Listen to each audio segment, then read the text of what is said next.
Now we're up to about 40 people. We'll give them another couple of minutes now.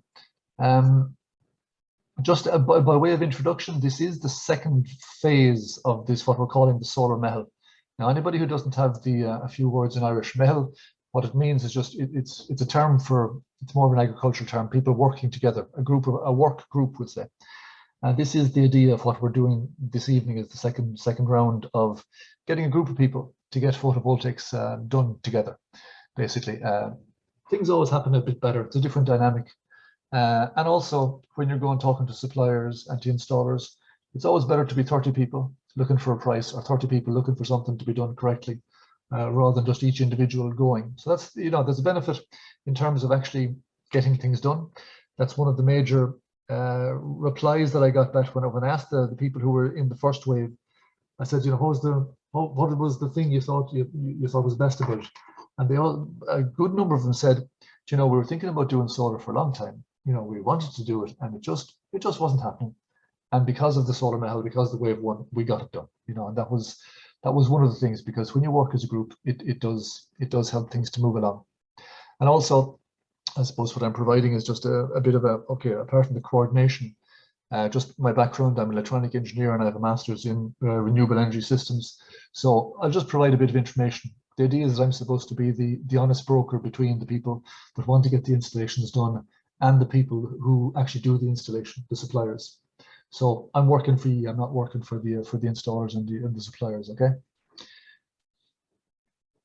Okay. Now we've gotten to 50. So listen, let's kick ahead with 50. Okay. So.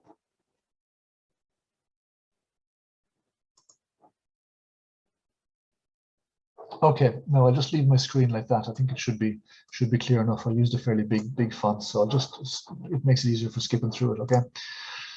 Okay, so the wave two, the kickoff. The idea being, the idea being to build a group of people who are interested in getting photovoltaics installed on their house to generate your own electricity, getting solar panels installed on your house, doing it as a group, making it easier to get it done, getting better prices, getting better support from the installers and the suppliers, and getting help through the grant application process. Every step along the way, basically, that we'll do it, we'll share the experience, and particularly I'll be providing support every step along the way. Okay, so the agenda, the way it's going to run this evening is, first of all, we're going to take a couple of minutes just to go back over what the different parts of a photovoltaic installation is. So we talk about PV, photovoltaics, okay?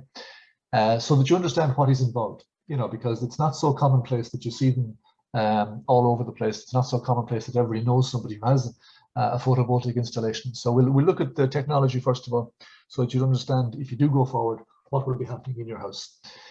Second thing is we look at the costs. Now, the good thing is about this one is now we can compare costs from the first wave. Because when I did this, first of all, I've been getting quotations from different suppliers, but I didn't have, a representative number of installations. Whereas this time around now, we do have the actual costs that were done on the installations. All the installations were done over the course of the summer, in June, July, and August. The last one was done in September. So we get 25 homeowners across County Clare.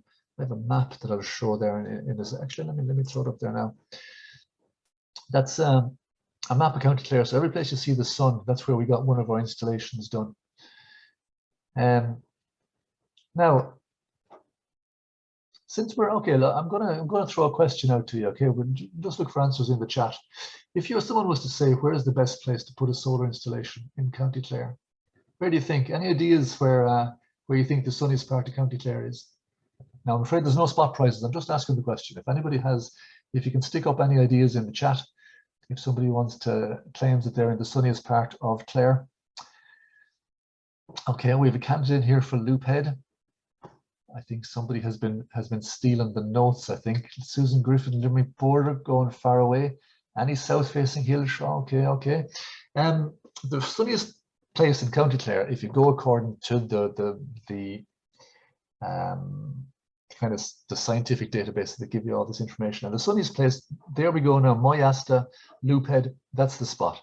Down around there, down around Doonbeg, the peninsula down there, is the sunniest part of County Clare. And if you go up along the coast, up around Doolin, all that west coast that's the sunniest side of County Clare. The least sunny side of County Clare, over there on the map on the in Lough Derry. Now that wasn't on. Is that around Holy Island? It wasn't in the middle of the lake anyway. It was somebody near Scariff who got the installation done, and that is the least sunny part of County Clare. But in reality, the difference between the sunniest part and the least sunniest part is about 5%, 6%. You know, it's not too. There's not a huge difference. But if you're from the coast, from West Clare, that's the place. You're the lucky ones. Okay. Now, so then after we talk about the technology, we'll talk about how much it costs, what the grants are. There are still grants available. We'll talk then about how the Wave 2 will work, the step-by-step, what the different steps would be. And then at the end, questions and answers. Okay, so I should finish the presentation hopefully around about 8:30, and then we'll take questions until we get sick of it. Right. Now a diagram just to show what a basic installation would be like. Okay, so you've got solar panels that go up on the roof. That's pretty, you know, I think we're familiar with that. That's a photograph of a typical installation that was done on my parents' house. Okay, so it gives you an idea. You've got these big black panels, a number of panels that will go onto a roof. Depending on the amount of electricity you want to produce, you'll have more or less panels. That's the way it goes. Now you can see there, typically some panels have got that kind of aluminium kind of side to them. And you've got other panels in terms of aesthetics. Some can be pure black, very matte black, so very blending in maybe a bit more depending on the kind of roof that you have, okay? That is a typical installation. Just one other installation there. This is somebody from Wave 1 in Quinn. They had a flat roof. So this is an installation that was done on a flat roof. So you can see, if you can make it out from the picture, you know, we've got 3 rows of panels sitting down on an aluminium frame that's set onto the roof. And you can see that they don't tilt them up very much, because obviously when you're on a roof like that, you don't want it to be catching wind, and they've got to be, they're ballasted a little bit just to make sure that there's no issue with wind. So you've got different kinds of, they're the 2 main kinds of installations, either on a flat roof or on a standard sloped roof. So that's our panels. Now the panels then, they generate the electricity, and that goes down into a box we call the inverter. And that's where that's where the intelligent part of the work gets done. It takes the electricity from the panels, which is DC, direct current, and it turns it into AC, which is the 220 volts that we use, that we all get from the grid. So that goes down into the inverter, and that then, the inverter then is linked up to your distribution board, wherever you have all your trip switches. That's where the inverter gets linked in, and then the electricity, that's where it gets onto the circuits, into the grid inside in your house. Now another thing that's coming more to the fore, I actually haven't got a label on it there, but now we're seeing more, and actually most of the installations we did this summer are now including batteries. And the idea of batteries are that you can, for example, let's take a kind of an extreme example, a very sunny day at midday, you're not at home. Okay, so you're producing electricity.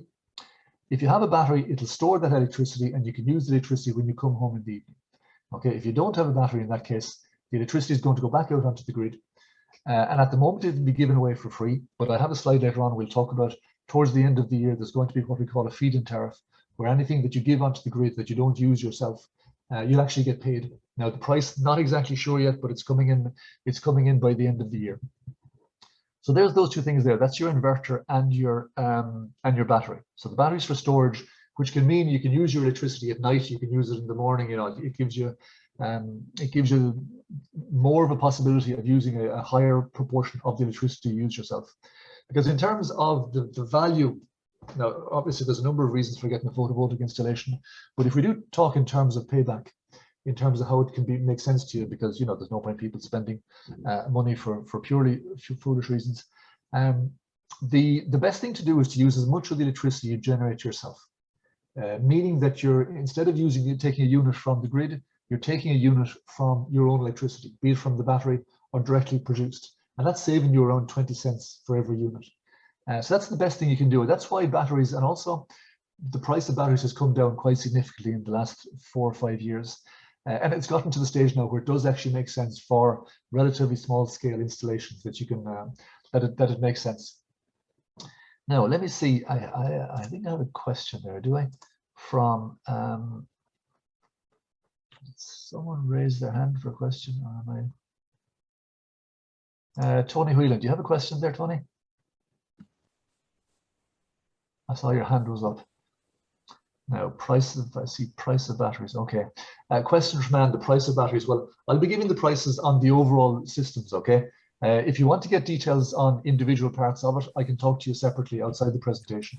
Okay, but we do have details on what the battery prices are. That was a question there from Anne. Okay.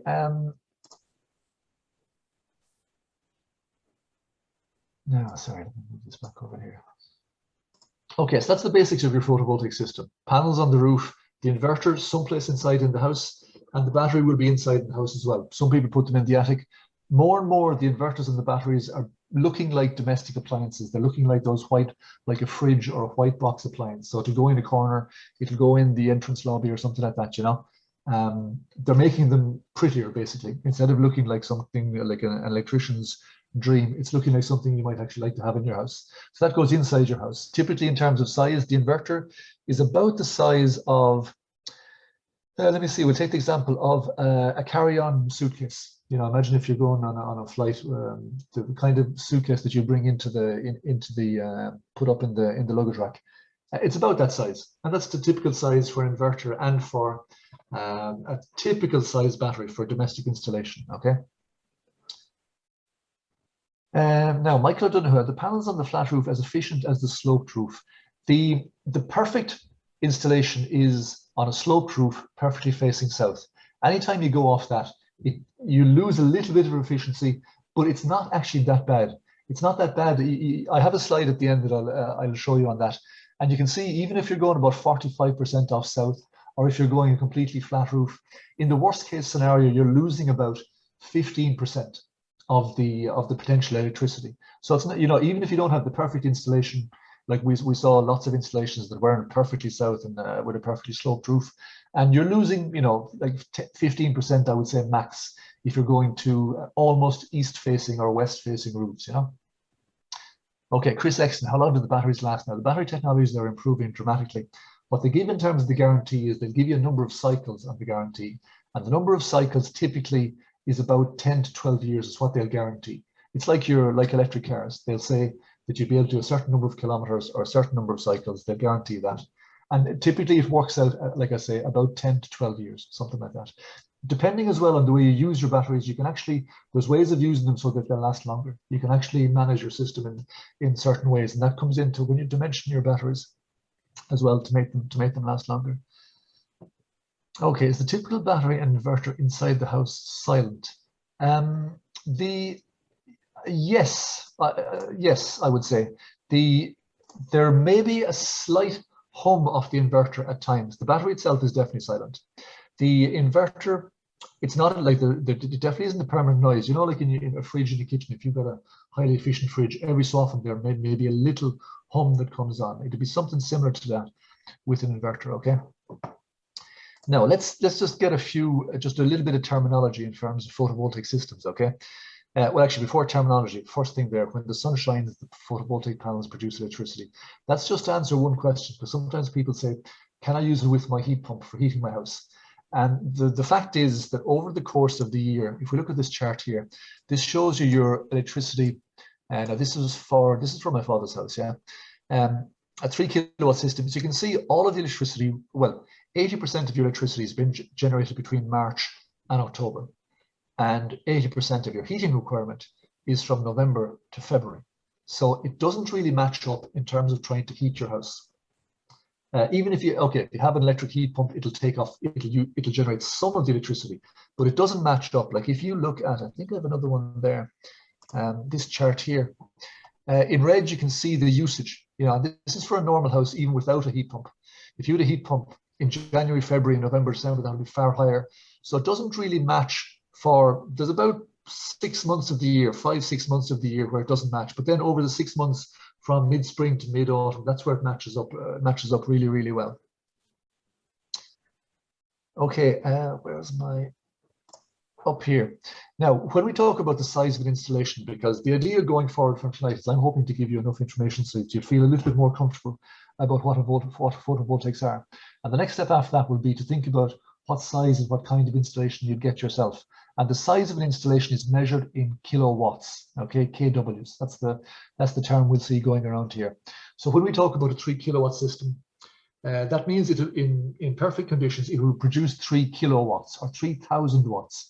Okay, just to give you a little bit of an example of that, if you talk about your washing machine, a washing machine will use about 1,500 watts or 1.5 kilowatts when it's working. Or your, what's another, a jug kettle, you know, these things which are, they're on for a short time, but they're quite powerful. A jug kettle would typically be about 1.5 kilowatts as well.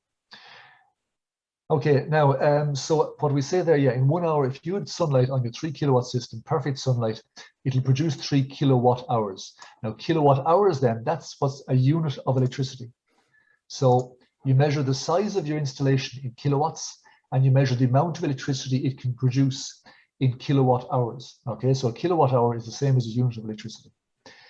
Another thing to give you an idea in terms of size, a 3 kilowatt system will need about 18 square meters of roof space. It's roughly between 5 and 6 square meters per kilowatt. Okay, it's just to give you an idea, if you're thinking about the size of your roof, that'll give you an idea of the size system you can put up there. And in terms of production, a 3 kilowatt system will produce around 2,700 kilowatt hours per year. Now that's units of electricity, okay? So 3 kilowatt system, 2,700 units. Now, just for information there, a typical house in Ireland, like the average house, now it's actually the average dwelling, so that's between apartments and houses, okay, uses about 4,500 units of electricity a year. So let's say if you wanted to produce 4,500 units of electricity, if you wanted to cover 100%, you would need an installation of about 5 kilowatts, okay, and that would produce 4,500 units of electricity. Now, on that, the issue of how much electricity you want to produce, some people come into the solar Meitheal with the idea, you know, I'd like to produce 100% of my electricity over the course of the year, which is, you know, it's a noble thing. But I try and talk people back, and I try and say, let's get the best system, not necessarily the biggest system. Let's get the one that fits particularly for your house, to look at kind of your usage, to look at your roof, to look at the idea, maybe in the next couple of years, if you have an idea, are you going to go for a heat pump? Are you going to go for an electric car? Maybe there are more things coming in. So we won't necessarily be going for the biggest one. And also in terms of value for money, because we're going to look at the grants in a while. And as the installation gets bigger, the grants get a little bit smaller per kilowatt that you're installing. Actually, they max out at 4 kilowatts. So anything over 4 kilowatts, there's no grant for that. So, you know, there is also the question of getting the best value for money. So like I say to people, we won't go for the biggest, necessarily for the biggest installation. We'll go for the one that fits for your particular need, okay? Now, where were we? Okay, that's the basics of the photovoltaic system. So kilowatts, that gives you the size of your installation. Each kilowatt is about 5 to 6 square meters on your roof. Each kilowatt, or in that case, the 3 kilowatt system will produce 2,700 kilowatt hours. Now, this is the Meitheal figures, okay? This is Meitheal would be a little bit more than that. Kiloloo would be a little bit less than that. That's just, okay, but that's pretty much what we're talking about in County Clare or in the west of Ireland in general. Okay, so let's get on to, this was, the pictures for wave one. Let's get on to the costs, okay? These are the examples coming from the installations that we did. Now, to understand what the costs are, and this is going back to a question somebody had in terms of the price of batteries, your overall system is going to be, the costs are going to be your photovoltaic panels, obviously, your inverter, those two guaranteed, you need those. Your installation, so that would be the roofing costs, and roofers are, it's a significant amount of the cost is your roofing cost. And then the electricals, you know, now typically, just to give you the information here, when we talk to suppliers and installers, typically the suppliers and installers, they do the electrical side of things, and they'll subcontract out the roofing side of things, because obviously it's two completely different jobs. So these are the obligatory parts. And then depending on the installation you want to do, you can get a battery if you want to store your electricity. So you can use, like I was saying, the electricity for midday, you can use at night when you come back from work. And the other option is you can get a hot water diverter. Now, a hot water diverter is used, but typically it was used more in the case when batteries were more expensive. And the idea was that instead of your electricity going out onto the grid and you not getting paid for it, you not using it, you can actually switch on your immersion to use any excess electricity. So instead of having solar thermal, those panels on the roof, you can now use the electricity from your photovoltaics for your hot water diverter. A bit of a discussion as to whether, now that most people are going with batteries, there's a discussion as to whether a hot water diverter is useful anymore. They don't cost that much more. They typically cost about 400 euros extra. So, you know, some people in the last wave, I'd say about maybe half people went for the hot water diverter as well. And like I say, about between 2/3 and 3/4 of people went for the battery. Now, at the time when we did that, we knew there was a feed-in tariff coming in. This is where you can get paid for your for the excess electricity that you don't get to use either in your battery or directly. So that kind of changes the figures as well. But just to give you an idea then about the costs over here on the right-hand side, the biggest installation we got done was a 6 kilowatt system, okay, and that will produce then about 5,400 units a year. There was a battery, a 5 kilowatt hour battery with that. So that means when the battery is full, it'll store 5 kilowatt hours, which would be, you know, that would be maybe half of a typical day's usage, depending on your, you know, but you know, it's definitely enough to take the electricity from the midday sun, and you get to use that in the evening. You know, you get to cook your dinner or whatever with the electricity from during the day. And then a hot water diverter. So that's the most complete system. Panels that size, the inverter, obviously the size of the inverter goes with the capacity of the inverter, goes with the number of panels, the battery, and that cost about 10,000 euros. And that's before grants. I'll talk about the grants in just a moment, okay? And then the smallest system we put in was a 3 kilowatt system. And that was somebody who didn't put in a battery, didn't put in a hot water diverter, and that 3 kilowatt system came in at 4,500 euros. Okay, so that's basically, it's between, you can see the bare bone system, 3 kilowatts, no battery, 4,500. A more complete system, bigger system with a battery and a hot water diverter, about 10,000 euros. Okay, they're the real prices. Now, I will say one thing about these prices, they are very good prices. And I don't think when we go out the next time, going out to tender, I don't think we'll get prices as good as that anymore, because for a number of reasons, pandemic, supply chain, all these kind of things, prices are rising. So that gives us a guideline of what was there this summer. I won't guarantee that we'll get those kind of prices at the, you know, if we go to tender in a month or 2 months time, but it gives us a baseline to work from. It gives you a reference idea.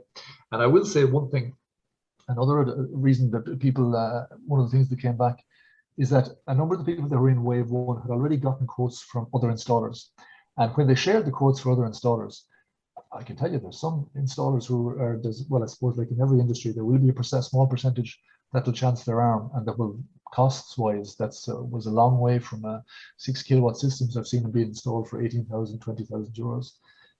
But you know, the idea for us is that, you know, we pool information, we share information, try and avoid that the idea of being scammed by somebody. Now, with a question from Declan O'Leary, regulations only allow for 12 square meters. The official planning guidelines at the moment are 12 square meters. That's true. There is legislation going through I'm not sure what stage it's at the moment, is to get rid of that 12 square meters limitation. It's 12 square meters or a maximum of 50% of the roof space. That's what the current planning guidelines are. But I can guarantee you that it is the planning regulation that is the most ignored. Well, I won't say the most ignored in the country, but I have heard no case of any county council that has ever caused trouble or asked questions about that. And there even was a case in Limerick last year of a lady whose neighbour was complaining about her solar panels and tried to get her on this, the idea of the going over the 12 square meters, and it was her objection was rejected by the county council. It was a kind of a greater good kind of a clause. They considered that, well, considering two things: considering it's considered to be a good thing to be doing, and secondly, they knew that legislation was coming through anyway. They thought it was spurious to reject on those grounds. Okay. Are there any reductions on standing charges if you have PV panels? No, there are no reductions whatsoever on your bill if you have PV panels.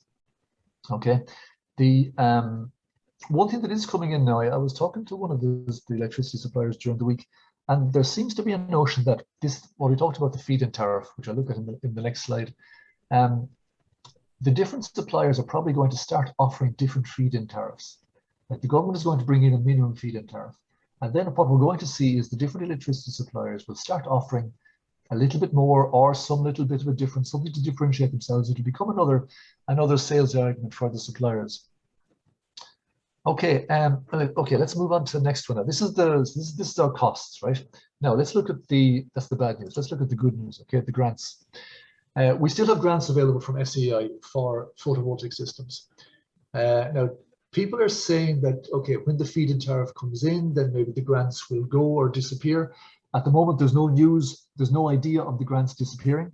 The idea of the grants were to, you're supposed to build the industry, you're supposed to develop a network of suppliers, prices are supposed to come down, which it has done to a certain extent. I can presume that the grants won't last forever. At some point, if there's a feed-in tariff in place, then the grants will disappear. But for the moment, we're looking into, I would say, at least the next 6 months, the next 9 months, that the grants definitely will be there. So the way it works is it depends on the size of your system. So for the first two for the first 2 kilowatt hours, you'll get 900 euros per kilowatt hour. For the next 2 kilowatt hours, you get 300 euros per kilowatt hour. Sorry, per kilowatt. That's the size of your system, up to a maximum of 4 kilowatts. Okay, so the maximum you can get is the first 2 kilowatt hours, 1,800 euros. The next 2 kilowatt hours, 600 euros. That's 2,400 euros. If you want to get the grant for the third and fourth kilowatt, you need to put in a battery. And then there's a grant, a 600 euro grant for a battery. So we'll say the most effective grant you would get would be a 4 kilowatt system, sorry, keep on making that mistake. And your grant would be 3,000 euros.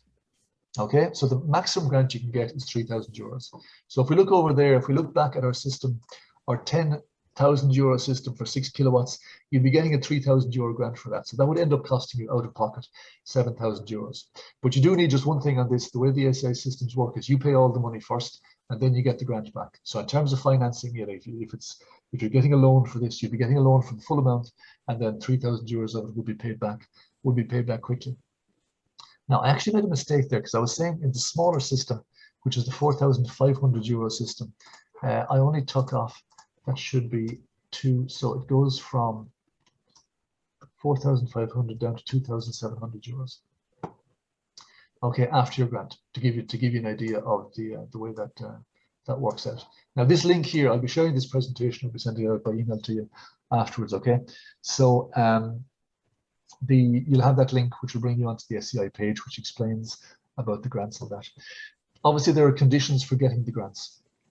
Now, there are 2 conditions. One, it's to do with the BER. Now, I'll talk about the BER in just a moment. I have another slide on that, okay? But the other condition is you will only get the grant for a house that was built. Now, I should take this out. Take out the occupied. It was built by the 1st of the 1st, 2011.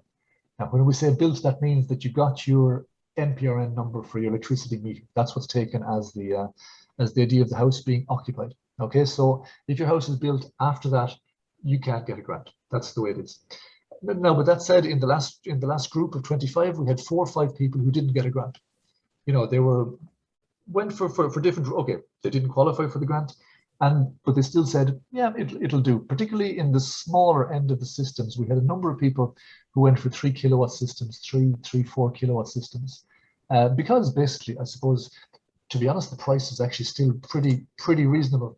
A 3 kilowatt system for 4,500 euros. That was more popular with the people who weren't going for the grants. Okay, so that's the story on the grants. Now, a question there from Kevin Heaps. Did anybody install panels on the ground in wave 1? That is to avoid the roofing cost. Okay, now I know what you're thinking, Kevin. We do have one person that went for a ground install, but it's not as straightforward as I suppose he went into it originally with the idea of saying, well, sure, I'll lash up a frame with a bit of 4x2s and I'll put my panels on there and that'll be it. Avoiding the roofing cost, which is a good idea, because typically, just to give you an idea, the roofing costs for your pretty much for all the systems, because the roofing costs it's not really proportional to the number of panels. It's more a question of the man getting out there and getting the scaffolding up. And the roofing costs were about 1,700, 1,800 euros, so which is a fair whack of the actual cost itself. But getting back to my man over in East Clare, who wanted to get it, he's getting it done. Oh no, sorry, it's finished, but it took longer than he thought because the installer, in order to be able to sign off on it, has to also sign off on the frame that's used to mount it. And the same as with the inverters or the panels, all of this, any material that's used in an installation has to be on a list of approved material. So basically, you cannot do it yourself. You know, you cannot lash together with a bit of 4x2 that you've left over and put your panels on that. If you want to go down the grant route, that's a fact. If you're doing it without the grant, then I would say definitely it's the cheapest way of doing installation yourself. Would be work out your frame on the ground, and then, you know, you can obviously if you can do it yourself, it's cheaper that way. Now, are there exceptions to achieving BERC for old houses? No, there are no exceptions. That's the way it is. So if you do have a very old house with a low BER rating, and if you've no chance of getting to a BERC3, it's the highest of the BERC3s, okay, then there will be no grant. That's a fact. Okay, just to talk about the BER a little bit, okay. This is I think now we're getting more and more familiar with these with the BER ratings, which just is the energy efficiency of your home, and that covers heating, electricity, everything in your home. Okay, what you need to get to BERC3 or better after the installation. So the idea would be you would get the installation done, you then do a BER that proves that you have C3 or better, and then you're qualified for the grant. Now, typically, people who don't already have a BER, if you have a BER in your house already, you'll still need to get one done afterwards. Okay, that's you have to get a BER afterwards. If you don't have a BER done already, typically what I say to people is get in touch with the BER assessor, get him to come out and assess your house as it is at the moment. Don't get him to publish the BER. Okay, he doesn't finish the work, but he will be able to tell you your house currently is a D1 or a D2 or something like that. And when you have that information, then you'll be able to say, well, if I put in 4 kilowatts of solar panels, that will improve your BER. Then he'll be able to tell you, yeah, that'll bring you into a C3.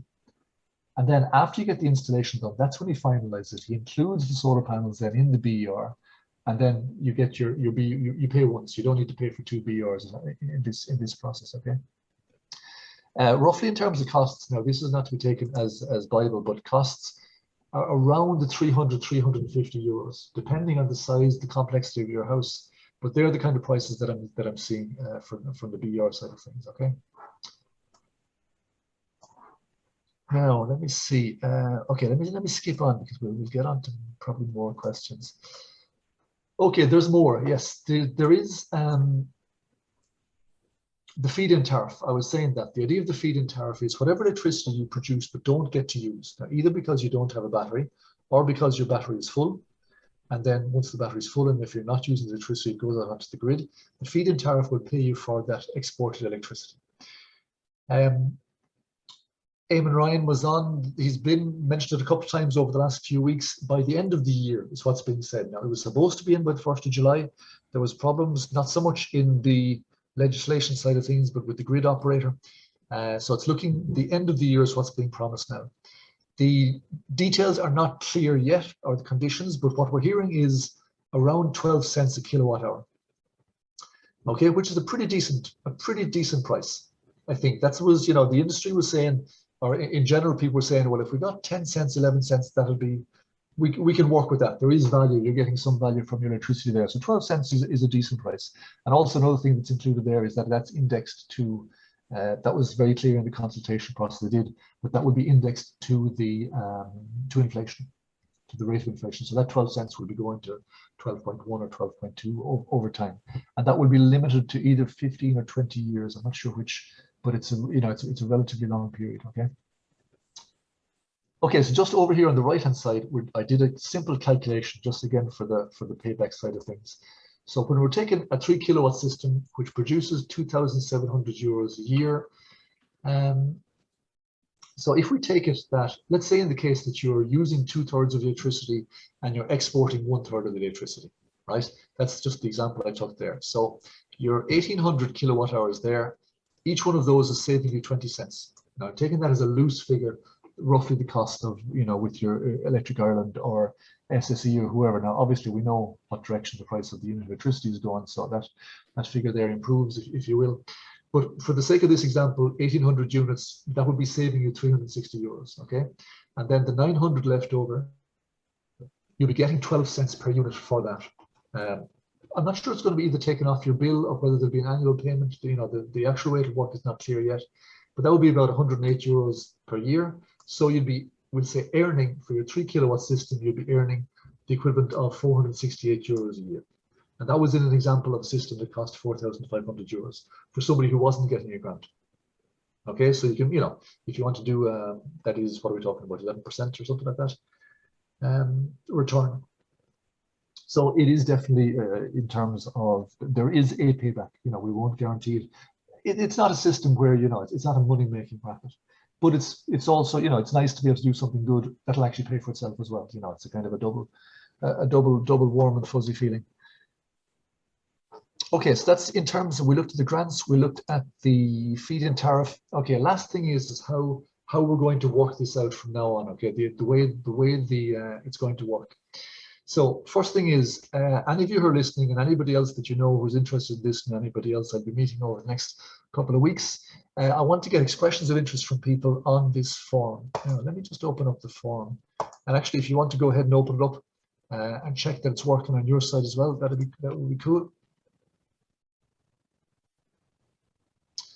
So in the form, all I'm asking for is just an expression of interest. So it's just your name, your email address, the air code of your house, and your telephone number, just so we can communicate. Okay, so just to get an idea of the number of people who want to go on to the next stage, because I suppose in the beginning what we do is it's information dissemination. You know, it's kind of upskilling, so that people understand what's actually going on, what they're potentially getting themselves into, and then the next stage after that then is to get in a little bit more into the nitty-gritty of each individual installation and start deciding. We spec out the job before we go to tender, so that when we go to the suppliers, we can say, well, we have 20 that want to do installations with batteries, we have 10 that want to do with diverters, and we've got 10 that just want to do panels and inverters, you know, so we can break it up into groups. So it's kind of, we can go to tender in a kind of a logical kind of way. Now, Graham, is the grant likely to go up as the costs might increase substantially next year? I'd say, Graham, there's very little chance that the grant is going to go up. That grant has been fixed for the last few years. I would say what they would see is that the fact that the feed-in tariff is coming in could be considered to be supporting as a kind of a double support. So you're getting a grant and you're getting a feed-in tariff. So I'd say, honestly, very, very little chance that the grants are going to go up. Now, Chris said, where can I find the form? Okay, let me stick the link actually. Sorry, of course you can see it on my screen. Let me put it in the chat.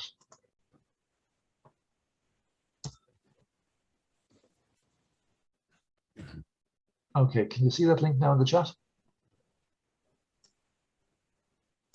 And if you click on that, that should bring you onto that screen.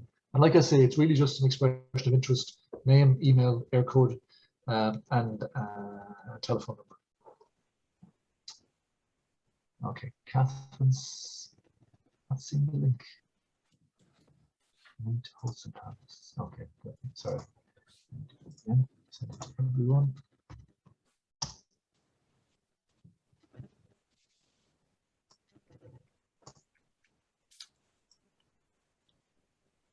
Okay, so there's a link. Okay. Now that link, obviously, that is to be shared as widely as possible. In these situations, it is definitely the more the merrier. One of the ways of work, depending on the numbers as well, we try and make groups of people that fit in a logical sense. You know, so for example, if we've got, let's say 50 people are interested and 25 of those are definitely bigger systems with batteries, then we'd probably go to have a separate tender for those people, because it makes sense to, you know, it is a separate kind of installation. To, if you take on the other extreme, we'd have a smaller installation, let's say a 3 kilowatt, no batteries, no hot water diverter, you know, we might make a separate tender from that. We may also, depending on the size of the groups, if we see, for example, if there's a cluster of 20 people around Scariff, installers are interested by the idea, you know, if they can get a bunch of people in a geographic location, that can allow them to bring prices down, because it makes it easier for them to, you know, to get things done. If we had an installer, one of the installers last time out came from North Tipperary, you know, so let's say we've got, you know, but that kind of thing. There's different kind of criteria in how we build the groups, either based on material or based on location. Okay. And now, Declan O'Leary, did anyone get a switch so they still have power during a power outage? Is this included in the prices mentioned or extra? Okay, a very interesting little anecdote, because I was talking to an installer just last week, and he was telling me, no, sorry, I was talking to him this week, and he was telling me about installation they got done last week. It was in Newmarket and Fergus, right? And they had got the panels up, and they were just waiting to get, there was some little bit of electrical stuff, they were waiting for something else to come in. And the fellow in Newmarket and Fergus got back on and said, listen, I'm just after getting a letter in the door saying there's going to be a power cut or power outage, planned power outage for 6 hours next Thursday. Is there any chance you can come and get it done before next Thursday? So they said, listen, we can do it. And they got it done before the Thursday, and then your man sent them back a picture of him during the power outage with his battery working, with his solar panels producing electricity. So there was, they said it's a perfect, for them it was the ultimate kind of sales argument, on demand photovoltaics installed for your power outages. Now, one question about that in terms of extras, the inverter that you get, like I said, the inverter is the brains of the system. So there will be some inverters that can't do, they refer to that as islanding in some cases, where you become a little bit of a power island yourself. Some inverters won't do it, some inverters do. So that is definitely something that needs to be included, that needs to be thought of. There may be a little bit of an extra cost to change from one model of inverter to another, but I think definitely, I suppose we're talking about brownouts, we're talking about going into a winter. No, okay, we're talking about pressure on the grid. So when you're talking pressure on the grid, if you have your own more stable, more resilient supply, then that would be a good way to go. Now, seeing, the old house with the poor BR, you're saying unfair and illogical. In a way, I agree, but also I do understand the government's point of view. In terms of bang for buck, the SEI are all about reducing two things: energy efficiency and reducing the emissions. That's what it's about. Now, if you have an old house, the best, and this is okay, whatever about emissions, but also the best bang for buck is improving the insulation of your house. Whether that's the attic insulation, whether that's taking even one wall and doing external insulation, whether that's just redoing the draft stripping on your doors and windows. There's a lot, it's a lot better value in an old house to work on the heating requirement. Because just to give you an idea, if you're not using electric heat pump, or actually even if you are using electric heat pump, typically from an energy perspective, a typical house uses about twice as much energy to heat the house and to heat the water in the house as it does for all the electrical appliances. Like, as I said there, the electricity need typically is about 4,500 units a year, and the heating and the water heating need is typically about 10,000 units a year. So that's why I suppose they say there are grants available for houses, there are a number of different grants available for different kinds of energy efficiency things. And actually, I'm going to give you a link as well, because there's an event on this week organized by the SCAI, and this is for communities in Clare who are working as communities towards improving energy efficiency.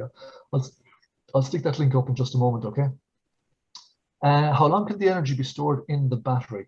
The idea of the batteries is that you would be regularly consuming, as in you'd fill it up during the day and you'd use it over the course of the night. It's not an idea that you would fill it up and then, well, I suppose that the logic is I understand what you're saying is, let's say you go away on holidays. Well, the capacity of your battery, you usually size your battery related to the amount of energy you use over the course of a day.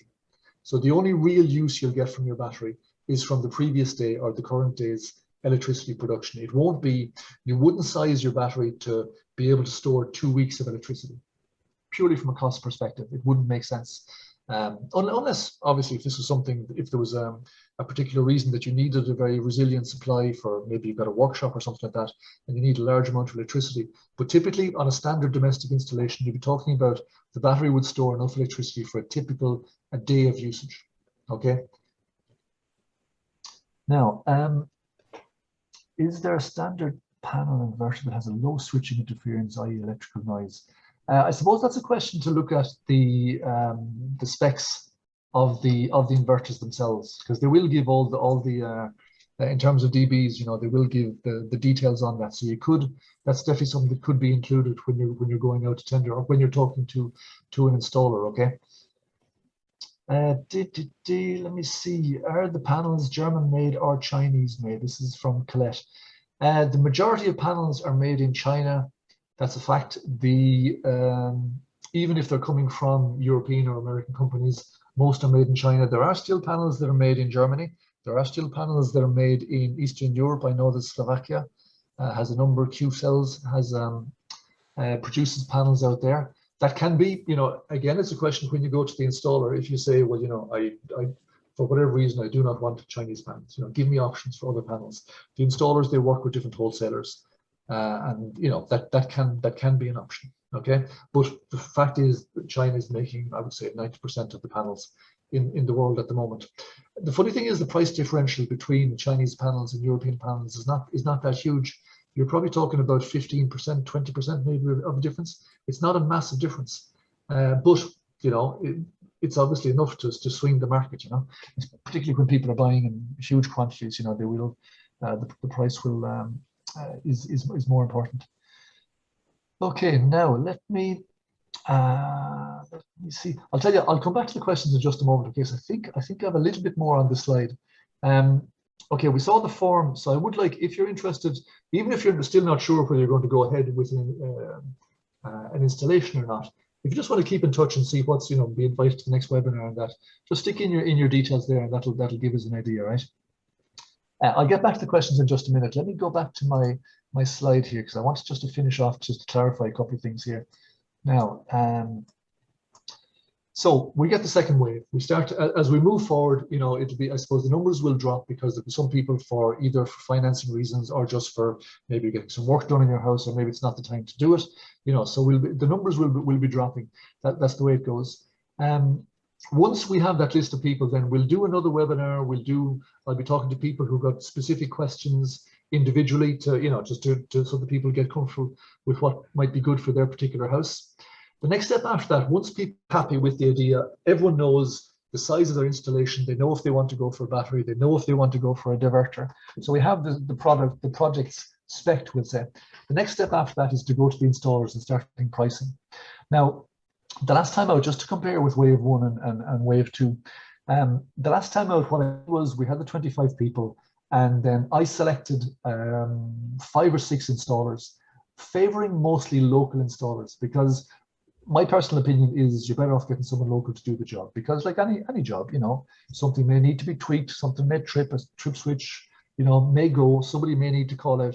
And I genuinely believe that if you're waiting for a man in a van to come down from Dublin or from Tyrone, and there are a number of nationwide installers, I don't think it's the most resilient way of doing it, we'll say. So what I did last time was I chose 5 or 6 installers, and we got prices. Well, I asked for prices from all of those, and then between ourselves we compared.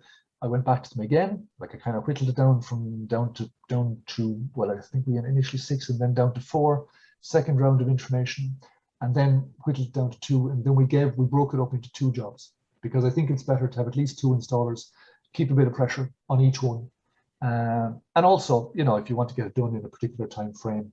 And also, there's always a risk that if someone goes out of business, and it's good to have someone that's ready to take it up, So we do.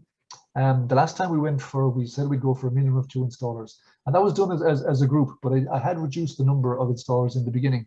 This time around, what I'm going to do is, once we get the group down, once we have the spec, I'm going to be providing that list, and not just 6, but there at this stage now, if you talk about County Clare installers in Galway, Limerick, North Tipperary, we probably have about 10 installers there, So I'm going to provide the details of those, and the details, the list of installers, that's all on the SCA website. That link there will bring you to the list of all the installers. So that's all publicly available. But I'm going to be asking people to call up the installers, have a chat with them, see how you feel about it, listen to the arguments, because they work in the industry in more detail than I do, So I think it's better to to go out and talk to them, because I suppose the fact is as well, often people like to have a good feeling about the person, the installer, that's going to do the work for them, rather than buying what they might see as a pig in a poke. Now, some people will be happy, and the 2 installers we had, it worked out fine. But some people will be happier to call an installer, have somebody call out, and if you feel good about that installer, then go with that installer. We're not going to limit it. Like the last time out, we limited to the 2 suppliers we chose. This time out, we're not going to limit it. The idea being that, if somebody is happy with installer X from South Galway, for example, the odds are there's going to be some other people in the group that are going to be happy as well. So there'll be a mini group being created for that installer, and we can still work as a, you still have the advantage of the group dynamic, or potentially that advantage there. So we will be doing a bit of a hybrid in terms of the relations with the installers. But obviously, with the idea being that whatever part is going to tender and negotiating prices there, those prices will be communicated to everybody in the group, and also communicated to the other installers that are pitching for work, so that just so that everybody will converge to similar prices. Now that said, I will say one thing: there are installers who will only work with certain material, and the same as when you're buying a car. Not everybody will buy a Skoda, or whatever the cheapest car in the market is these days. Not everybody will buy a Bugatti, but some people will. Some people buy the Skoda, and everybody will be happy. So there will be people who will be happier to go with an installer who will sell a different piece of kit, which will maybe considered to be a premium, absolutely top of the range, like the Tesla of the photovoltaic world. And if people are happy to do that, then well and good. So that's what I'm trying to do this time out, is not to limit the installers, and also to give a fair shot at the installers, because we don't want to put any installers out of business. There is enough, there is a market, and there's a desire out there for quite a bit of work to be done. So the idea is to make sure that that the people get good installations that they want, and that installers get to work as well, that as many of them as possible get to work. Okay, next thing after that. Now I see that there's one man whose mic is on, I'm saying God bless you. Okay, next thing then, we get the quotes, we negotiate, and we end up with the offers. Now this is the stage where, just to explain where the Telecommunity Energy Agency comes in now, just for information, Telecommunity Energy Agency for the moment is just me, okay, but I can't keep on saying me in the presentation. Right? So this is at the stage where there is a fee at that point. When you sign up with the installer, there's the €150 fee for the Telecommunity Energy Agency. Okay, and once that is done, then the installers, that's it. They plan to work with each of the individual homeowners. I still do the follow-up for each of the, for the installers. We had a number of cases where things were delayed, or there were questions. When the installer comes out, he may propose something else, and the homeowner may not be sure about what he's saying. There was quite a bit of over and backing at that point there. That's the role I play in there as well. Okay, and then at that point, that's it. It's wrapped up. We go through. So like the first stage is kind of confidence building. Everyone starts confidence and confidence building. People feel happy about what they're getting into. They have an idea. Then we go out, we work out the costs, how much it's going to cost, and who's going to do it, and then we get it done. So the idea would be, if I was to say starting now on the 19th of October, the idea would be to get through the kind of the building the group and the confidence and confidence side by the end of November. We then work on our getting our pricing done, getting all that wrapped up probably by mid-January. So by mid-January, late January, we're into the stage of the installations will be starting there. And the installations happen, the delay we had during the summer now, I think both of them actually made quite an effort. But the delay we had during the summer was not due to the installers, it was due to people who were away on holidays, or people who were getting some work done, or who were doing Airbnb or something like that. So the installers themselves they told me they could have gotten all the work done in the month of June. So I don't think that's not the issue. So I would say, according to that kind of calendar, we should wrap up everything by the end of February, which in fairness is kind of perfect timing, because the sun is going to come out on the 1st of March. And that's where that's kind of where we start producing the electricity for the year. Okay, so that's roughly the calendar. Okay, now let me just pop back in here to some of the questions there.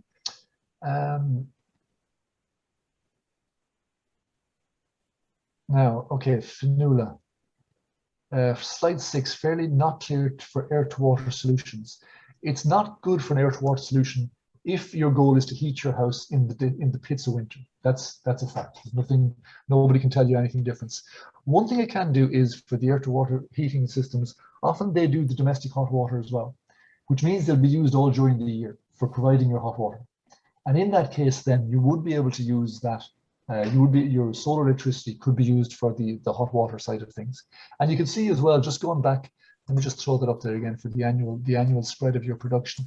You'll see once you get to the month of March, you're producing a quantity of electricity. You're no longer in the pits like November, December, January, February. That's really where you can consider that you're getting very little from your system at that point. But once you get into the month of March, then it's starting to produce. So it will be doing something.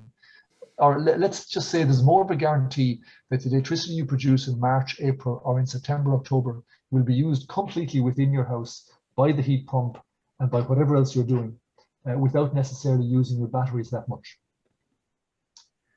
Okay, do you mind if I ask if anyone per here does have an air-to-water solution that needs replacing? Now that's okay. That's something. Okay, I don't know if anybody else out there wants to come in on that to see if you're impossible to find a solution to my heating dilemma. Is your heating dilemma mean that you want to get an air-to-water heat pump, or that you're in a house that has got? I'm not quite clear what the dilemma is there for now, though. Okay. Okay. Now let me see. Typical grey cloudy day on the output. A grey cloudy day will not kill your panels, okay? Because panels work on the irradiation. So you've got there's a term for it. It's like not direct. It doesn't necessarily need to be a sunny day.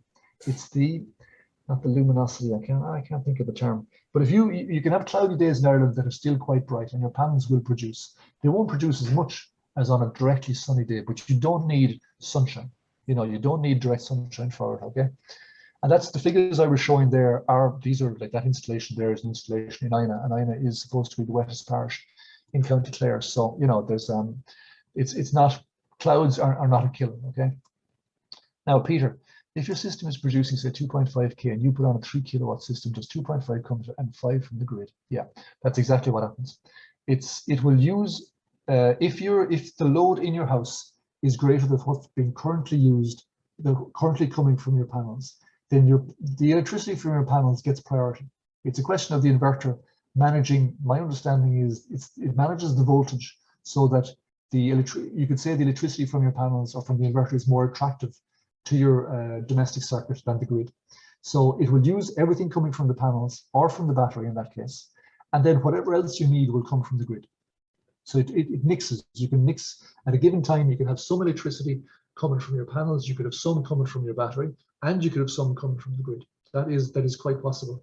And in the I don't have the link here up now, but in the inverters typically will provide a monitoring system, typically a web application or a mobile application.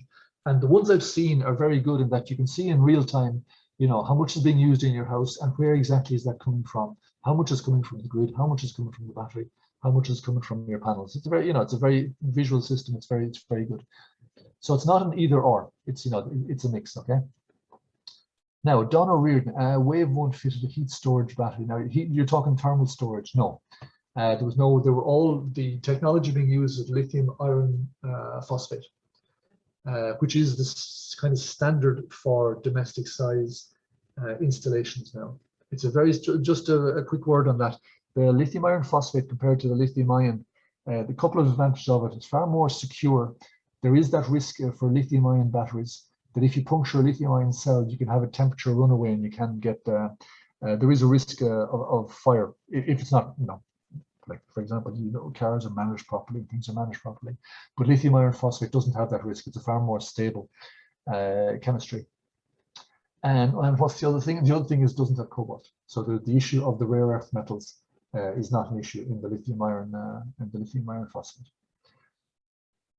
Okay, were the panels mono or polysilicon for wave one? I don't know. Off the top of my head now. I can't tell you. In terms of efficiency, they're pretty much equal. There isn't that much of a difference between them now at this stage. Visually, just for people who haven't seen them before, the mono or the polycrystalline.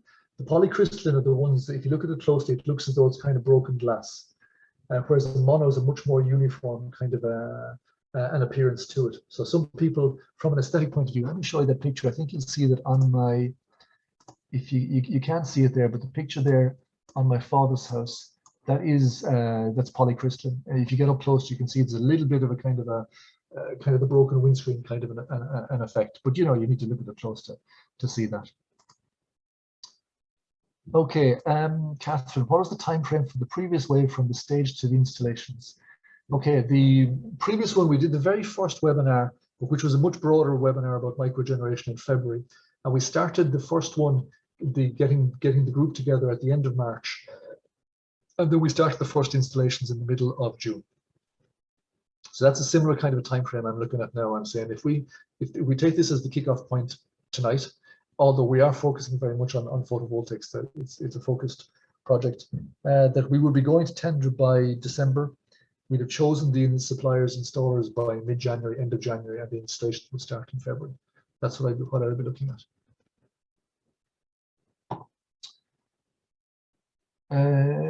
Now, let me see, Fanula, you're coming back in there. Okay, about your system, replacing a 15-year-old solution. I think, Fanula, it's probably, you know, if you want, you can contact me afterwards about this, okay? Because if it's a specific need, it's probably best that I do discuss that directly with you, okay? So in the slides, at the very first slide, my telephone number is there, or by email, so feel free to get in touch, okay? Catherine Webster, if you're considering getting an electric car, should you overspec the PV panels? I would say you can look at it in a couple of different ways. I suppose basically you would say yes, because you know your electricity need will rise. So if you can produce more of it yourself, well and good. Now, just to give you an off the head kind of calculation, a typical electric vehicle uses about 15 kilowatt hours to do 100 kilometers. Okay, so if you're going to do 10,000 kilometers, that's going to be 1,500 kilowatt hours over the course of the year in your electric car. Okay, so think of that figure, 10,000 kilometers per year, you'll need 1,500 units of electricity to provide that. Just check if that's, yeah, it is, that's correct. So 1,500 units of electricity, you would produce that easily with the 2 kilowatt system. Okay, so if you were thinking, you know, if you do want to bring that into your mix, the other thing to bring into your mix there, of course, then is if you want to put the electricity from your panels, if you overspec your panels and you want to get that into your car, well then two things, either you need to have your car parked at home during the day most of the time, or you need to spec the batteries, the kind of buffer batteries to allow for that. But to be honest, if you think in terms of like a car, cars nowadays are, the smallest electric cars have got 40 kilowatt hour batteries. And you're talking going up from 50 to 60 kilowatt hours batteries. That's a huge amount of electricity. And if you bring that back and compare it to our 6 kilowatt system that had a 5 kilowatt hour battery. So you wouldn't really, if your car wasn't at home during the day, it would be difficult to spec your system so that you would be able to use your electricity in your car, because just the amount of electricity it takes to move like 1.5 tons of metal is quite substantial. You know, typically I say to people, don't overspec to think that you'll get all of your electricity from your panels if your car isn't at home during the day. And I would say to people instead, just use nitrate. You know, charge from nitrate and be happy with that. It's a difficult, if your car's at home during the day, well and good, but if it's not, it's a difficult one to balance up with. Okay. Now, let me see. High usage house, almost free with nitrate electricity. Okay, that's this. Oh no, it's not the same question. Aidan O'Connor, for a high usage house, almost. Did I miss the start of that question? I'm not quite sure what that is. If you want to come in again in there, Aidan, okay. Now, Paul Brooks, what about getting nitrate meter along with PV systems? Absolutely. What you're saying there, charge battery at night in winter on cheap rate. Absolutely. That is what we call forced charging. And you can set up, you know, once you have an inverter and a battery, you can set up so that, you know, from 4 to 6, you charge your batteries. And then you can use that electricity in the morning. That's a very, very typical usage of your batteries. And it gets that little bit more value from your batteries as well. That the batteries are not just for storing your solar electricity. Like, think of this as a cycle. You spec your system, so you produce your electricity during the day, you use most of your electricity in the evening, you come back in the evening, you empty out your batteries are empty, you charge up your batteries again at night time, or you charge them to a certain amount, you don't need to fill them, and then the electricity you put into your batteries, when you get up in the morning and you're making your tea and toast, you can use the electricity from the batteries that you've taken at night at night rate, so you're saving yourself in that sense, emptying out your batteries again, and then we start the cycle again. The sun comes up, you go off to work, your batteries get charged and you use it again. That's a very typical usage. Now, again, that's another one of the questions you need to ask when you're buying your inverter, because, like I said, the inverter is the brains. So there may be, you know, the more intelligent your inverter, there will always be a cost factor there, depending on the amount of flexibility you want in there. Okay. Now, Jennifer Lennon, we put in the panels on our garage. Is anyone the first way to do something similar? Yeah, absolutely. We had a couple of people put it on their garage. Easier for the roofers. Didn't make any difference to the cost. But would you have any idea if that add much to the installation costs? No, they didn't. The only issue would be on the cabling going between the garage and the house. If the garage is a completely separate building, there will be surely some cable going, and it's just a question of that cable being able to take the maximum output, which would be related to the size of your installation. So if you have a 6 kilowatt system, the cable would need to be able to take 6 kilowatts at a given time. Okay, but typically, like how do you 6 and 20 convert that into amps?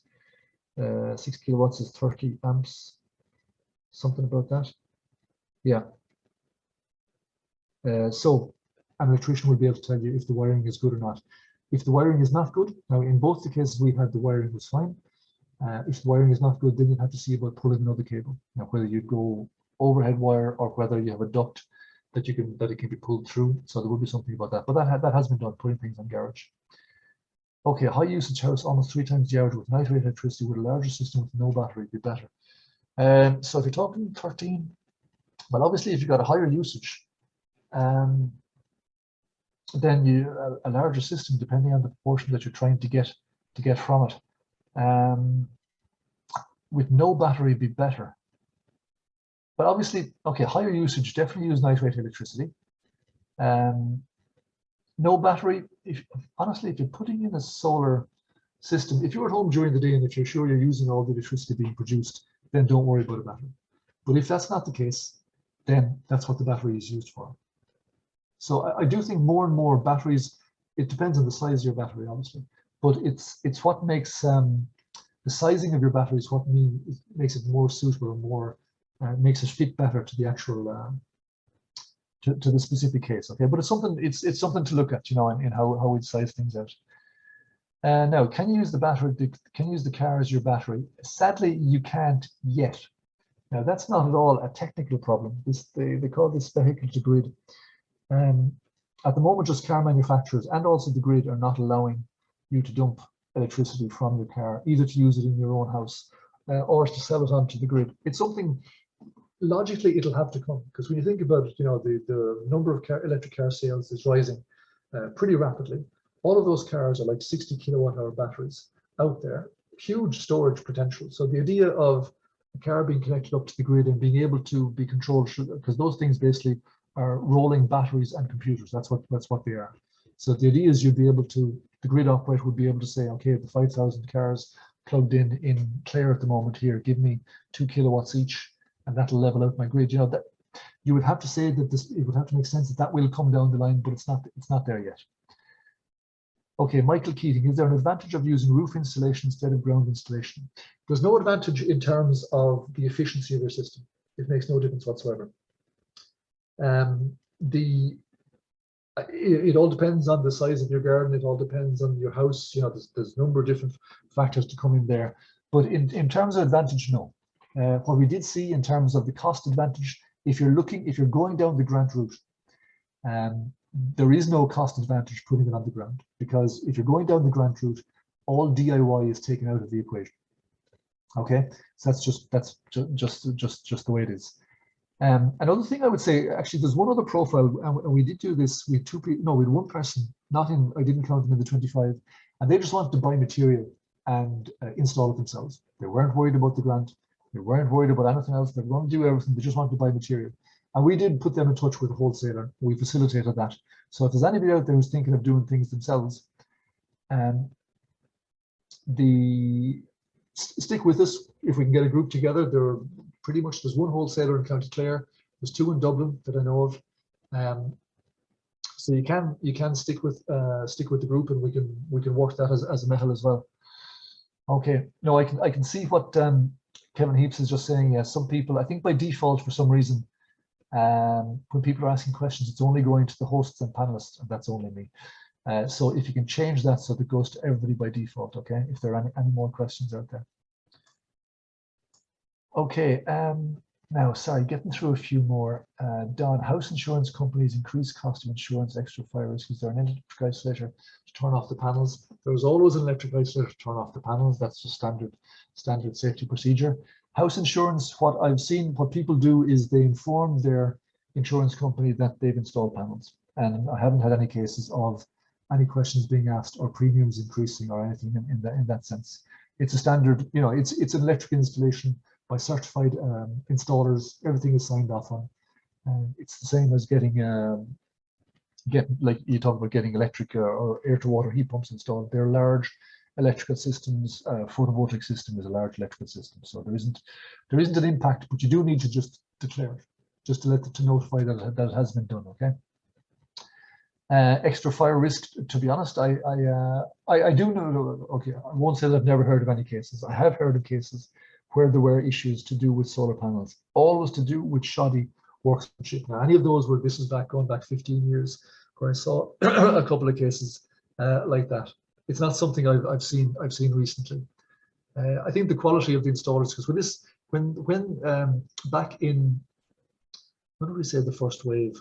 Back in the late 2000s, there was a kind of a first wave of installers came into the market. There was a bit of a bubble, you know, and you know, some people tried their hand at it, went bust or offered prices or ripped people off, did whatever. And I think this market is a lot more stable now in terms of the installers that are out there. You're not, even in terms of prices, you know, the variation of prices that's out there. Now there still are a couple of cowboys, and there will always be, or people who think their stuff is worth more. And you know, like I say, maybe the Mercedes of the solar panels, maybe it is worth more. But like I think that the quality of the installers out there is pretty good. So the issue of fire risk, I would say, is negligible. Okay, now let me see. Graham Lightfoot, do we need planning permission prior to installation? Going back to somebody that had mentioned there that officially the planning regulation says 12 square meters maximum. If it's less than 12 square meters, no need for a planning application. But the fact of the matter is, and you can ask any installer this or anybody who's had the installations put in, everybody's putting in installations that are bigger than 12 square meters. You know, 12 square meters is roughly a 2.2 kilowatt system. Okay, everybody's putting in bigger installations than that. The council doesn't worry about that. It's not a problem for them. They know the legislation is going through the houses at the moment to take away that 12 square meter limit. And I think it was 12 square meters or a maximum of 50% of the roof space. They're getting rid of the 50% of the roof space, and the 12 square meters is all they'll be leaving is a security zone around the panels. So if you've got like a 100 square meter roof, you'll be able to put up like 80 square meters of panels. That's kind of that's the way it'll work. Now, but having said that, there is sorry, what was I going to say there in terms of the planning regulations? I can't remember. I was trying to read questions and answer questions at the same time. It's never a good idea. Now, Kevin Heaps, sorry, Graham, do you need planning permission? I would say no, even though if you go to the law of the letter of the law, you would say yes, but I would say no. The council, do not worry about it. The installers will go ahead and do it. SEI will not ask for planning permission. Like everybody agrees that this is to be ignored. Okay. Limit to installation size governed by ESB networks.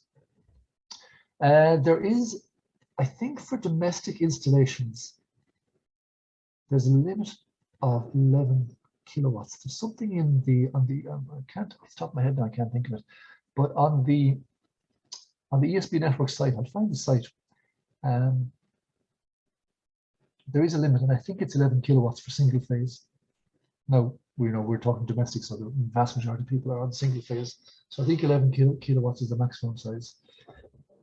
I'll check it out, okay? And I'll be sending out a summary email after this anyway, and I'll stick in more information on the answers where I haven't gotten clear answers in there, okay? Now, in times past, we've seen a few roofs damaged by domestic hot water solar panels. Have you seen damage caused to roofs by photovoltaics? Now, do you mean damage in terms of being badly installed and then, you know, catching loose in the wind and pulling off a slate or tiles or something like that? Domestic hot water, again, is a plumbing system. You know, it's a water system, which is more complicated, more prone to difficulty than an electrical system. You have one wire going from your panels into the roof. Once they're anchored, typically, like if you look at the example there in the background on the screen, that is, the panels are sitting proud off the roof. There's a gap of like 3 or 4 inches between the panels and the roof, where an aluminium frame is fitted to the rafters. Okay, so the aluminium frame will be with this particular kind of hooks, depending on whether it's slate or depending on whether it's tiles, which will link that into the rafters. So they're pretty much, if the job is done well, there's no question of the stability or the, you know, the panels moving or wiggling or damaging your roof. Okay, let me see, what do we have here? Is the limit, I thought. Now the exporting, the issue there, Kevin, you're saying, yeah, it was 11 kilowatts, but can only export 6 kilowatts. The 6 kilowatts, that's going to change depending on this whole feed-in tariff thing is going to bring in a new, well, it'll clarify that matter, because there will be an issue of how much you can export to the grid. That'll be clarified in there. So I would say we would have to wait until December, and that again, I suppose, is a reason why we wouldn't be finalizing our tenders or anything before January, until we get the final word on the feed-in tariff. Okay, Mark Lechmer, what's the expected lifespan of the inverter and the panels? Panels typically are guaranteed for 20-25 years. You know, these are, well, nothing moves. You know, it's a non-moving part. There's no electronics or electrics, or tiny bit of electrics in the panel. Sorry, I won't say none. So the guaranteed, they will produce up to, I think it's like, typical rules are 80% of their rated power output for 20 or 25 years. Okay, so from a panel's point of view, there's really, and that's guaranteed, which means they will last longer than that. The lifespan of the inverter, now that's a different matter, and that's another thing to be taken into account when you're doing your installation. The inverters will offer different guarantees, different warranties. Now, the minimum warranty would be a 5-year warranty. Now, I always say to people, there will be an option for a 10-year warranty or a 12-year warranty. I would say always go for the 10, 12-year warranty. There are some inverters on the market now that are giving 20-year warranties, but not all, because you do have to understand the inverter is the most complicated part. It does all the heavy lifting from the electrical point of view, and it's also, you know, it does all the computer side of things. So there is potential that an inverter may need to be replaced after like the kind of 12-year kind of area. It's not like I won't, it would be wrong of me to say, no, the inverter will last as long as the panels. No, the panels are rock solid and stable. The inverter, there is potential that in 10, 12, that kind of way, that kind of years, there may be an issue with that. But I do always say to people, take the option, get the longest guarantee possible on all of the equipment that you get. That's the idea, is this, you know, you want your stuff to be covered by warranty for as long as possible.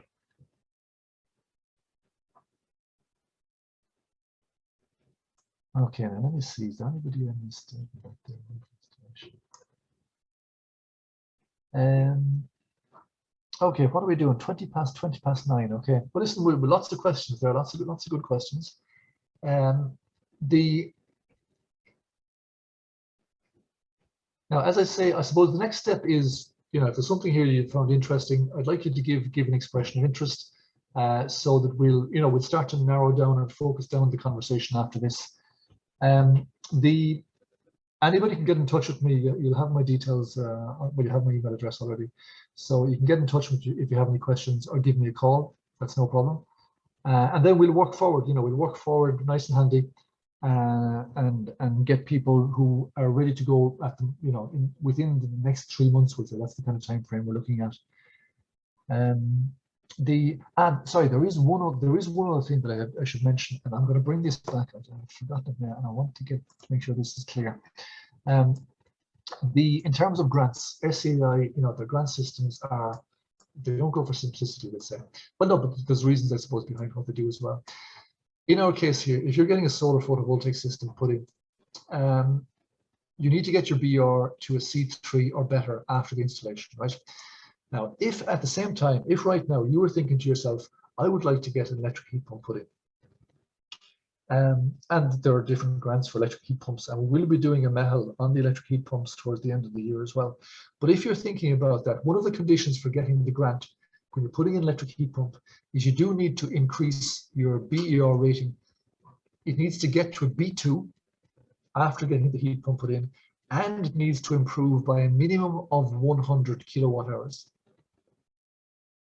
Okay, so what I'm saying is if you have it in your mind that you want to get an electric heat pump put in, you're better off, if you want to get photovoltaics and a heat pump, you're better off getting both of them done at the same time, at the same project, rather than doing the photovoltaics now, improving your BER, and then coming back later on to put in your heat pump, and then finding out, because you've already done some good work improving your BER, you may not meet that requirement of improving your BER again by a minimum amount.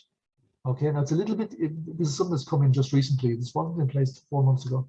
But so just keep that in mind. If in the short term you're thinking of doing a heat pump and photovoltaics, wait and get them both done together. Okay, or make sure that you have you're getting yourself organized to do both of them together, not doing the photovoltaics separately from the heat pump. Okay, that's just one little caveat I'll put in there. Okay.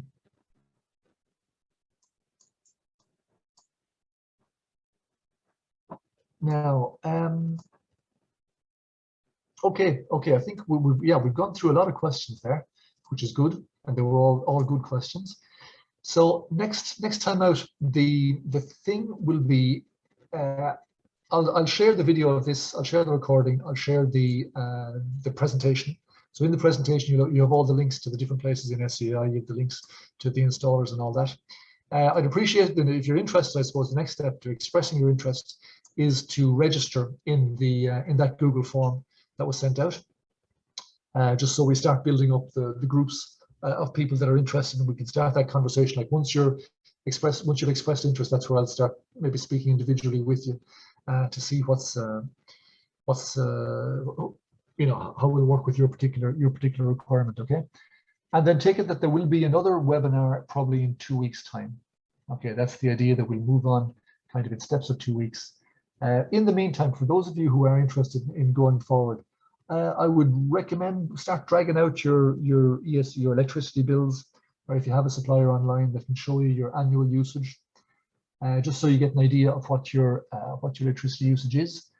If you're thinking, again, all that thinking about, if you're thinking about getting a heat pump, if you already have a heat pump, that'll obviously feed into your energy usage. If you're thinking of getting an electric car, that can kind of inform the decision as well.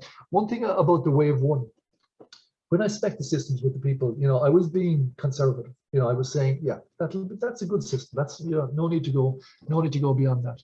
Now, in a lot of cases, when the installers came out and looked at the house and had a chat with them again, and made a proposal saying, well, we can do your 5 kilowatt system for 9,000 euros. But since the roofers are there and since I'm coming out anyway, we could do a 6,000 kilowatt system for 10,000 euros.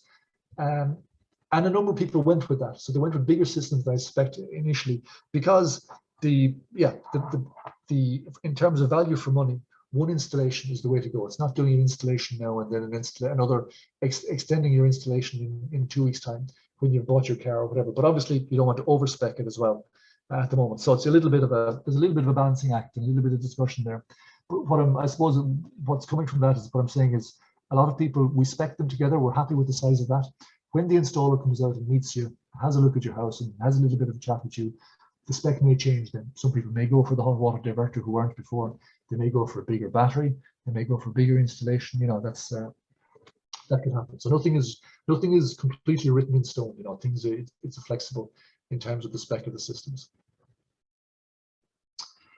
Okay, Pat Walsh, is this restricted to Clare? No, I will allow people from the border areas. Now it's not a nationwide program. It is focusing on Clare, but the idea being that we want installers, as again I say, I favor and I do recommend working with local installers. So I'm not going to take somebody, I'll have a chat with somebody from Donegal if they want. But if there's people from Limerick, from North Kerry, from South Galway, East Galway, then fine. We can include them in there. Okay. Declan, chances of the grants being reduced for the new year. I would say no chance whatsoever of the grants being reduced for the new year. Honestly, that's not the kind of thing. Like it's Eamon Ryan. I don't think he's the minister that's going to be reducing the grants short term. The first thing that's going to happen is the feed-in tariff is going to come in, and at some point after that, the logic would be that the grants will be either reduced or removed, because typically you don't have two support systems in place. You won't have grants and a feed-in tariff. So at some point the grants will go, but I'm not looking at the short term. Okay, I don't think it's going to be. I think we've got 6 months, 9 months of grants anyway. Again, that's just me and my crystal ball. I don't have any inside line on that, but I really do not see Eamon Ryan being the minister who will cut grants in a kind of a unannounced manner, because we're 2 months away from the end of the year, so I don't see that being an issue. In terms of getting your grant application in, you can put a grant application in now for your house. You can go onto the to the SEI website and do your grant application, and once you get grant approval, that then is good. They're committed to that. I think it's for 6 months or 8 months, something like that. So there's nothing to stop us. Whoever's in the group going up to towards the end of the year, get your grant application in, get it approved. And then you can take your time then after that, once you get your grant application approved, okay? All right. So listen, maybe we'll, okay, we're pushing on towards 9:30. Any more questions there?